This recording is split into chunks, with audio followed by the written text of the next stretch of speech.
पटना में जिस तरह की घटना घटी है, इससे बाकी सारे लोग तो सोच में हैं ही, लेकिन उसके साथ साथ एक जो सबसे बड़ा सवाल उठ रहा है कि इस पूरे घटनाक्रम में पुलिस का क्या रोल रहा। पुलिस ने जो है वो कितनी भागीदारी निभाई, पुलिस जो है वो कितनी संवेदनशील रही, ये सबसे बड़ा सवाल है। क्योंकि जिस तरह की घटना घटी है, कोई भी ऐसा इंसान नहीं है जिसकी संवेदना नहीं जागी हो, लेकिन सबसे बड़ी बात है कि जिसको सबसे ज्यादा संवेदनशील होना चाहिए था इस घटना में, वो कितनी संवेदनशील है। और इस तरह की जब भी कोई घटना घटती है तो उसमें पुलिस कितनी संवेदनशील होती है।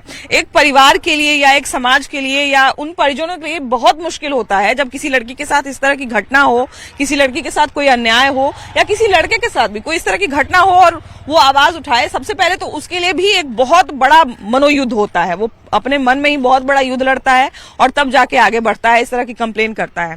ऐसी घटनाओं में पुलिस की कितनी भागीदारी रहती है और पुलिस की कितनी संवेदनशीलता जुड़ी रहती है ऐसे घटनाओं में। देखिए, हर घटना से इस चीज को नहीं जोड़ा जा सकता है, लेकिन एकदम ये भी नहीं नकारा जा सकता है कि पुलिस का हस्तक्षेप हर घटना में नहीं रहता। कहीं कहीं देखा जाए तो पुलिस की सहमति से भी बहुत कुछ होते रहती है और उसमें वो अपना बेनिफिट रहता है। चलिए, इस मामला में अगर देखा जाए तो पुलिस के द्वारा लिपापोती करने की कोशिश की गई है। उनका परिजनों का जो आरोप है उसमें बाद में मेडिकल जो सर्टिफिकेट आया, उसका पुष्टा सबूत है कि अगर भाई इसमें उस तरीके का घटना हुआ है तभी मामला यहाँ तक आया है। आज देखिए, यहाँ के जागरूक नागरिक अगर इस बात को नहीं रखते तो ये मामला कहीं न कहीं दबा दिया जाता, पुलिस इसमें लिपापोती कर देती। और एक जो बहुत बड़ा आरोप ये भी लग रहा है पुलिस पर इस केस में, खासकर ये नीट की छात्रा वाले केस में, सबसे बड़ा आरोप ये लग रहा है कि जब छात्रा रूम में थी और उसका लॉक बिना पुलिस को बुलाए तोड़ा गया, तो पुलिस ने इस बात की जांच क्यों नहीं की। पहले कहा गया कि सब कुछ क्लियर है, वहां पे कुछ नहीं है, अब सबूत मिटाने के लिए धरा पकड़ी की जा रही है, तो उस समय पुलिस ने इस बात पर क्यों जोर नहीं दिया। हम लोग का मांग यह है कि चलिए, उस घटना की तो जांच हो ही रही है। हाँ। एक उच्च स्तरीय इस बात का जांच होना चाहिए कि कौन पुलिस अधिकारी उसमें शामिल है। हाँ, एक दो पुलिस पदाधिकारी के कारण आज पूरा प्रशासनिक विभाग बदनामी झेल रहा है। तो हम लोग का यही मांग है कि इस पर उच्च स्तरीय एक जांच होनी चाहिए, इसमें कौन कौन पुलिस संलिप्त है, कौन कौन लोग उसमें भागीदारी अपना सुनिश्चित किए हैं, उन पर भी कठोर कार्रवाई होनी चाहिए और उनको भी समाज के सामने रखना चाहिए। आज भी लोगों का उम्मीद है पुलिस प्रशासन से, न्यायालय से उम्मीद है। बहुत सारे लोग ये भी कह रहे हैं कि घर वालों को जो है वो लालच देने का कोशिश किया गया, उनसे किसी तरह का डील करने का कोशिश किया गया और उसके बाद परिजनों ने इस बात का कंप्लेन भी किया कि हमसे डील करने का कोशिश किया गया है। उसके बावजूद जो है, अगर मान लीजिए मामले में कोई दम नहीं है, मामले में कोई बात नहीं है, सब कुछ क्लियर है, तो फिर क्यों हॉस्टल जो है वो डील करने का कोशिश कर रहा है परिजनों के साथ। और जब पुलिस को ये सारे बातें पता चलती हैं तो फिर पुलिस क्यों इंटरप्ट करती है। बहुत अच्छी बात आपने बोली। हम लोग फर्स्ट डे से इसमें लगे हुए हैं। फर्स्ट जो प्रोटेस्ट कारगिल चौक पे हुआ, वहाँ पे हम लोग उतरे, रोड जाम किए, 1 घंटा तक तो कोई नहीं आया। जितने छोटे पदाधिकारी आए उन लोग बोले हाँ ठीक है, आप जो कर रहे हैं सही कर रहे हैं। जो कॉल वाला जो सिस्टम है ना बिहार में, कॉल से जो मैनेज होता है ना, पुलिस प्रशासन भी इसमें बहुत परेशान है। क्या कर सकती है पुलिस प्रशासन। छोटे स्तर के जो भी थे उन लोगों ने बोला हाँ आप लोग अपनी मांग रखिए। सीधा हम लोगों ने बोला उनसे क्या आपकी बेटी रहती तो आप क्या चाहते इस पे। उन लोगों ने बोला नहीं, आप जो करना चाहते हैं कीजिए। लेकिन जो कॉल वाला जो होता है ना, गांधी मैदान में आकर जो ऑफिसर बैठे थे, जो उनको डील वहाँ से कर रहा था बिजनेसमैन, जो भी इसमें बड़ा बड़ा पॉलिटिशियन था, वो कहाँ था उस समय। बिल्कुल बिल्कुल सही बात, कहाँ था उस समय। पूरे छोटे छोटे जितना फोन आता था, कोई हुरुकता था फिर हटाता था, ऐसे हो रहा था लगभग। फिर कोई इन्फॉर्मेशन आया, चलो मारो, फिर पीछे हट जाओ। फिर उधर का फोन आ रहा है, इधर का फोन आ रहा है, ऐसा ही डील हो रहा था। नहीं समझे, इस मामला का डील किया जा रहा था। यहाँ तक परिजनों का ये आरोप भी था, हमें 5 लाख रुपया देकर शांत बोलने के लिए कहा गया। इस मामले में पूरा आप लोग चूंकि सारे चीजों को देख रहे हैं, इस मामले में पुलिस पर क्या आरोप है। देखिए, जहाँ तक की पुलिस का बात है, एसपी साहब क्या बयान दिए थे कि लड़की के मोबाइल में नींद की गोली सर्च करते हुए पाया गया। डिप्रेशन में थी ऐसा। सुनिए, लड़की नींद का गोली नहीं, पुलिस विभाग का प्रशासन जितना भी छोटे से बड़े स्तर तक वो नींद की गोली खा के सोए हुए हैं। बिल्कुल, तभी उनकी नींद नहीं खुल रही है। इतनी बड़ी घटना है और यहाँ अब इसका पोस्टमार्टम का रिपोर्ट आ गया, पुष्टि हो गई कि उसकी रेप है। अब देखिए कितना हड़कंप मच रहा है। पटना विश्वविद्यालय के छात्र प्रोटेस्ट पहला दिन जब हम लोग कर रहे थे तो हम लोग पे अज्ञात के रूप में सबका हम लोग का नाम दे दिया 107। बताइए तो हम लोग क्या किए हैं। सरकारी संपत्ति का कुछ हम लोग तोड़फोड़ किए हैं, हम लोग पे सब केस कर दिया है। पटना हम लोग को लगभग 1.5 घंटा टॉर्चर करके बोला गया कि तुम लोग करवा रहे हो तुम सब। अच्छा एक बात बताइए, जो आपने नींद की गोली वाला एंगल बोला, आजकल ये सिस्टम फैशन बन चुका है कि जैसे ही किसी लड़की के साथ कोई अन्याय होता है, लड़की के मोबाइल में लड़कों का नंबर था, लड़की का सर्च हिस्ट्री में ये सर्च किया हुआ था, लड़की जो है किसी से मिलने गई थी, लड़की का कैरेक्टर कैसा भी हो, किसी को ये राइट तो नहीं मिल जाता। बात है कि अपनी कमियां को छिपाने के लिए दूसरे के चरित्र पे उंगली उठाना कि आसान हो गया पुलिस विभाग वो को। लड़की अभी इस दुनिया में है भी नहीं कि वो अपना पक्ष रख पाए कि हम सही है कि हम गलत हैं, और वैसी लड़की का चरित्र चित्रण करना जिसके आरोपी को अभी तक सजा मिल जाए। उनको खुद शर्माना चाहिए कि मेरी बहन बेटी के साथ होता तो हम क्या बयान देते, दूसरे की बेटी बहन के साथ हुआ तो हम ये बयान दे रहे हैं। पटना विश्वविद्यालय का क्या, यहाँ पूरा पटना का पुलिस प्रशासन, यहाँ खुद कॉलेज के प्रशासन लड़की छेड़ता है, जूनियर से नंबर मांगता है। आप क्या बोलिएगा? हम लोग जाके बोलते तो हम लोग को बोलते तुम लोग ढेर नेता बन गया है। बहुत सारी बड़ी संख्या में महिला पुलिसकर्मी को नियुक्त किया गया है ताकि महिलाओं को अपनी बात कहने में दिक्कत नहीं हो। वो सारी पुलिस जो कर्मी होती हैं, उनका क्या रवैया रहता है महिलाओं के साथ? क्या रवैया रहेगा? 112 यूपी अभी ये रेप केस जो आया, 112 का ड्राइवर खुद उसमें शामिल था। अब इससे बड़ा सबूत क्या चाहिए पुलिस प्रशासन का कमी दिखाने के लिए? सीधा सीधी बात को छिपाया जा रहा है, किसी तरह बात को दबा के खत्म किया जा रहा है कि किसी तरह ये बाहर ना आए, अब मुख्य आरोपी बच जाए, क्योंकि वो कुछ बड़े पॉलिटिशियन के अंदर में आ रहे हैं। अच्छा, जब भी इस तरह की कोई घटना घटती है, इसमें पुलिस कितनी संवेदनशील होती है, जरा हमको ये बताइए। पुलिस अपने हिसाब से काम नहीं कर पाती है। क्योंकि इस तरह की जो घटनाएं होती हैं, इसमें दो तरह से जांच, पहला तो आपको बहुत सावधान, पुलिस जो भी होती है उसको बहुत सावधान रहना पड़ता है सबूत के साथ भी, कि कोई सबूत गलती से नष्ट नहीं हो, और दूसरा ये कि जिसके परिवार के साथ ये होता है वो परिवार वाले बहुत ही अलग एक मनोस्थिति में रहते हैं, तो एक संवेदनशीलता के साथ उसको डील करना पड़ता है। क्या वो संवेदनशीलता बरतती है पुलिस? वो बस दिखावा के लिए संवेदनशीलता होती है। उसकी मम्मी से जब बात हो रहा था मीडिया कर्मी का, उसमें वो बताई है उसकी मम्मी कि जो भी उनके पास जा रहा था, जितने भी पदाधिकारी हो या फिर डॉक्टर हो या फिर SHO हो, जो भी गई है उनको यही बताइए कि हमारी बेटी है ये। लेकिन उसके बावजूद भी समझिए कि हमारी बेटी बोल के भी तो कितना संवेदना उनके अंदर बचा हुआ होगा। एक बात बताइए कि 6 तारीख से पुलिस वाले की अपनी बेटी के साथ ऐसा होगा, और तो उसको अगर इस तरह की कोई घटना घटती है तो पहले उसको प्राइवेट अस्पताल में क्यों लेके गया? PMC जैसे बड़े अस्पताल में क्यों नहीं उसको पुलिस लेके गया ही नहीं? बताया तो कि 6 तारीख को सबसे पहले जब बेहोश हुई लड़की तो हॉस्टल के कर्मचारी के द्वारा उसको प्राइवेट हॉस्पिटल में शिफ्ट किया गया। वो भी प्राइवेट हॉस्पिटल जो है वो हॉस्टल के मालिक का ही है, हॉस्टल के मालिक के द्वारा ही चलाया जाता है प्राइवेट हॉस्पिटल। तो वो पहले दिन से ही इसको प्री प्लान तरीके से इसको खपाने का, दबाने का एक खबर कहीं कहीं से ये भी आ रही है कि जिस हॉस्टल में ये घटना घटी, उस हॉस्टल को कई सारे कोचिंग संस्थान ने ब्लैकलिस्ट करके रखा हुआ है कि इस कोचिंग संस्थान में वही लड़कियां पढ़ सकती, यहाँ की मतलब इस हॉस्टल में जो लड़कियां रहती हैं वो हमारे कोचिंग में नहीं पढ़ेंगी, शायद ये सब भी कुछ खबर आ रही है। आप इतना है समझिए कि जो हॉस्टल के मालिक थे वो 3 साल पहले 5,000 रुपए के रेंट पे रहते थे वहीं पे कंकड़बाग में ही। अचानक से 3 साल में पता नहीं उनके पास कौन सा पूंजी आ गया, कौन सा सिस्टम लग गया कि वो करोड़ों अरबों के मालिक हो गए।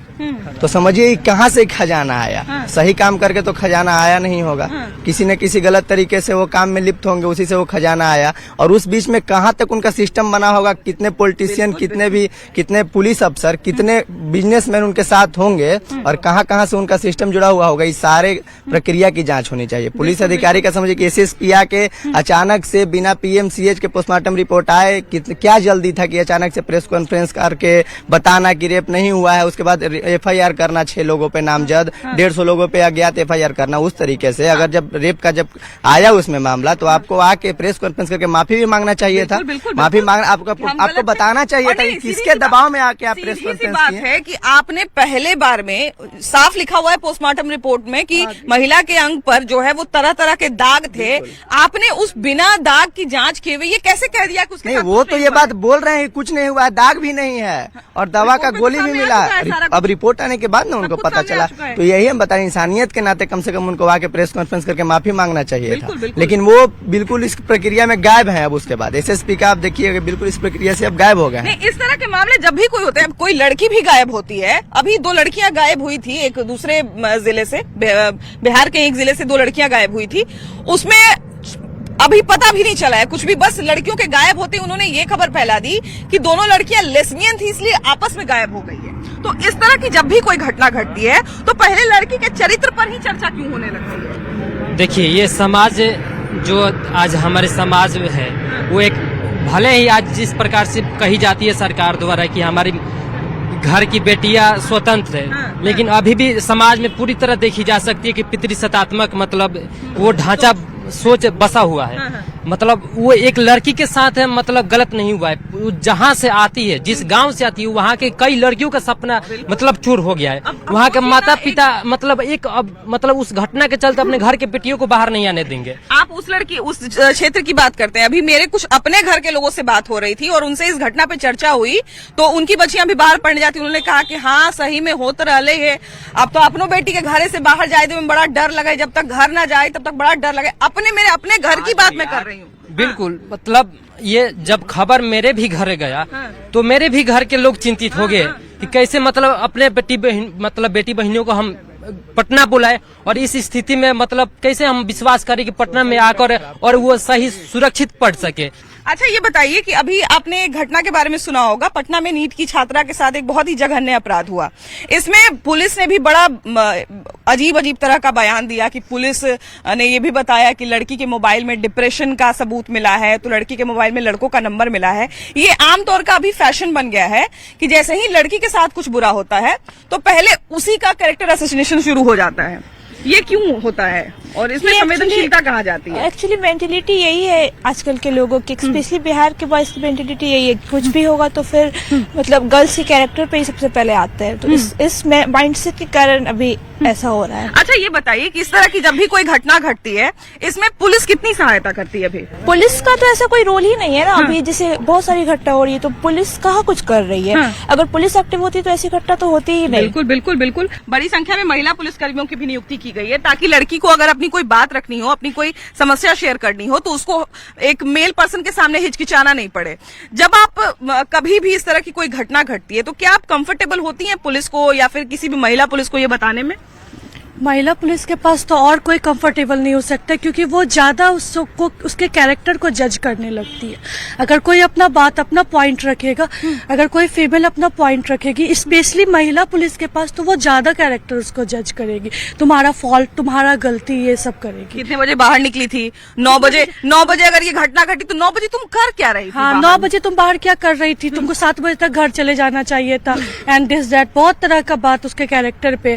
तुम मतलब यहाँ क्यों रहती हो, पेरेंट्स के साथ क्यों? अगर हॉस्टल में रहती हो तो फिर तुम दिखाओ किसके साथ निकली थी, क्यों निकली थी, दिस दैट। अच्छा आपने जो बात कही, ये बात तो खैर मेरे मन में भी हमेशा आती है कि सबसे पहले तो लड़कियां, थोड़ा इधर आ जाइए ना, सबसे पहले तो लड़कियां अगर उनके साथ कुछ बुरा होता है तो इसलिए भी सबसे पहले बताने से डर जाती हैं कि हमने जैसे ही बताया तो सबसे पहले तो हमारा ही पंख को काटा जाएगा, हमें ही कहा जाएगा कि फिर इतना दिक्कत है तो पहले घर आ जाओ, उसके बाद इस पे सोचा जाएगा। हाँ ऑब्वियसली। मतलब एक्चुअली इस टाइप के प्रॉब्लम में ना पेरेंट्स में यही बोलेंगे ना, पेरेंट्स सपोर्ट ज्यादा कर पाते हैं, सोचते सोसाइटी का प्रेशर, ऐसा करेंगे तो फ्यूचर में शादी को लेके बहुत तरह की बात होती है, नहीं मतलब बोल पाते हैं। इन्होंने जैसा कहा कि महिला पुलिस से अपनी बात कहना तो और मुश्किल है। देखिए मुश्किल होगी ही जब तक भारत में रेपिस्टों को ये कहकर न्यायालय छोड़ देती है कि अच्छे आचरण के हैं, जब तक ऐसे लोगों को ऐसे छोड़ा जाएगा तब तक भारत में ऐसी घटनाएं होती रहेगी। ये बहुत बड़े स्केल पे है। जब कोई बड़ा आदमी किसी गरीब की बेटी के साथ ऐसा दुष्कर्म करता है तो उसको ये कह के छोड़ दिया जाता है कि अच्छे आचरण के लोग हैं। अब बताइए कोई रेप करने वाला अच्छा आचरण का हो सकता है? उसको कैसे अच्छा आचरण का बोलना आपकी मानसिकता को दर्शाता है? नहीं, अब ये बयान जो है वो अभी कल ही हम जब बात कर रहे थे तो एक आदमी ने कहा, एक बात बताइए, सब लोग तो खराब नहीं ना है, 5 उंगली तो बराबर नहीं ना है। हमले जिसकी बेटी के साथ ऐसा होगा उसको ये बात आप समझा पाइएगा कि 5 उंगली बराबर नहीं है? देखिए सब लोग खराब नहीं, लेकिन जो खराब है उसको सजा देना न्यायालय का काम है ना। बताइए, पूरी दुनिया अच्छी है लेकिन अगर केवल मेरे साथ बुरा हो गया तो मेरे पेरेंट्स के लिए तो पूरी दुनिया हम ही है ना। बिल्कुल। मेरे घर वालों के लिए पूरी दुनिया हम ही है, तो उनके लिए तो ऑटोमेटिक पूरी दुनिया खराब हो गई। बिल्कुल। तो ऐसा अगर एक भी घटना घटते रहेगा तो मतलब साफ सी बात है कि दिक्कत है समाज में। दिक्कत है, और इस दिक्कत को दूर कौन करेगा? न्यायालय करेगी। अच्छा, इस पूरी घटना में जो सबसे बड़ा आरोप है वो पुलिस पे लग रहा है। सबसे बड़ा आरोप जो है वो पुलिस पे लग रहा है कि पुलिस ने जो है शुरुआती मामले को एकदम ही निग्लेक्ट कर दिया। जो सबूत सामने में पड़ा हुआ था उसको एकदम ही इग्नोर कर दिया और अपनी एक मनगढ़ंत कहानी बना ली कि लड़की डिप्रेशन में थी। बिना जांच के, बिना पोस्टमार्टम के आपने कैसे तय कर लिया कि इस लड़की ने जो है वो सुसाइड किया है? और ऐसा कोई भी मामला होता है तो सबसे पहले लड़की का पहले चरित्र चित्रण होने लगता है। वही ना, गंभीर व्यक्ति हैं एसएसपी, उनको गंभीर व्यक्ति को गंभीरता से प्रेस कॉन्फ्रेंस करना चाहिए। जबकि एक मतलब ये हो सकता है रोड छाप बयान की है, रोड छाप इस तरह से बयान करना। हम कहें कि रोड चलते हुए उन्होंने अपने अधिकारी या जो भी रहे उन लोगों से रोड छाप चलते हुए इस तरह से बयानबाजी करवाएं। क्योंकि अगर गंभीरता से जांच करते तो प्रेस कॉन्फ्रेंस इतना जल्दी नहीं करते और इस तरह से रिजल्ट भी तुरंत दे दे। डॉक्टर के पोस्टमार्टम रिपोर्ट आने से पहले वो अपना रिपोर्ट तैयार कर दिए हैं। बिल्कुल, हाँ। तो इसमें बारीकी से जांच होनी चाहिए। थाना प्रभारी की जांच होना चाहिए, डॉक्टर की जांच होनी, क्योंकि डॉक्टर भी भड़काने का काम किया है। बिल्कुल बिल्कुल। ये नहीं कि वो नहीं काम किया, भड़काने का काम किया है। वो एक भीड़ को मूवमेंट की। जब तक लड़की की मौत नहीं हो गई तब तक उसके घर वालों को उससे मिलने नहीं दिया गया। एक आखिरी बात तक नहीं की जाने दी गई लड़की से कि लड़की एक अपना आखिरी कुछ बात कह सके अपने माँ बाप को, ये तक नहीं मौका दिया गया। वहाँ पे मिलने नहीं दिया गया था। लड़की 3 घंटा के लिए होश में आई थी तो उनके परिजन थे वहाँ पे, तो परिजन मिलना चाहे प्रभात में बोले तो परिजन को मिलने नहीं दिए। सबसे पहले ये बात है। और बोला गया कि अरे ठीक है। और सबसे पहले तो डॉक्टर सतीश है, डॉक्टर सतीश पे भी सबसे चार्ज होना चाहिए, क्योंकि मौत का सबसे बड़ा जिम्मेवार डॉक्टर सतीश है। क्योंकि लड़की जिंदा हो सकती थी, बेहतर इलाज होता तो लड़की जिंदा हो सकती लड़की थी। की मौत पर भी बहुत सारे सवाल उठ रहे हैं, बहुत सारा आरोप लग रहा है। उसकी मौत कैसे हुई, किस कारण से हुई, किस स्थिति में हुई, इस पर भी बहुत कुछ सवाल उठ रहा है। सबसे पहले बोल रहे हैं गोली टैबलेट या जो भी दवा के लिए, तो दवा तो बंद है ऑलरेडी। उतना दवा मात्रा में ले रहे हैं, तो जिस दुकान से अगर लिए होंगे तो बच्ची जान रही होगी जिस दुकान से लिए होगी उस दुकान से मतलब दवा भैया फोर्सफुली भी तो दिया जा सकता है। वही दवा जो लड़की अनकॉन्शियस है सीधा अभी पोस्टमार्टम में पता चला है कि वो 2 घंटे तक उसने संघर्ष किया है। अगर नींद की गोली उसमें रहती तो उसके साथ 2 बातें हैं, या तो कि नींद की गोली या तो बाद में दी गई, इतना सब कुछ करने के बाद नींद की गोली दी गई सबूत को मिटाने के लिए, आत्महत्या का एंगल देने के लिए, या फिर उस लड़की के साथ इतना जघन्य अपराध हुआ, उस लड़की के साथ इतना बुरा हुआ कि नींद की गोली खाने के बावजूद वो 2 घंटा संघर्ष कर रही थी।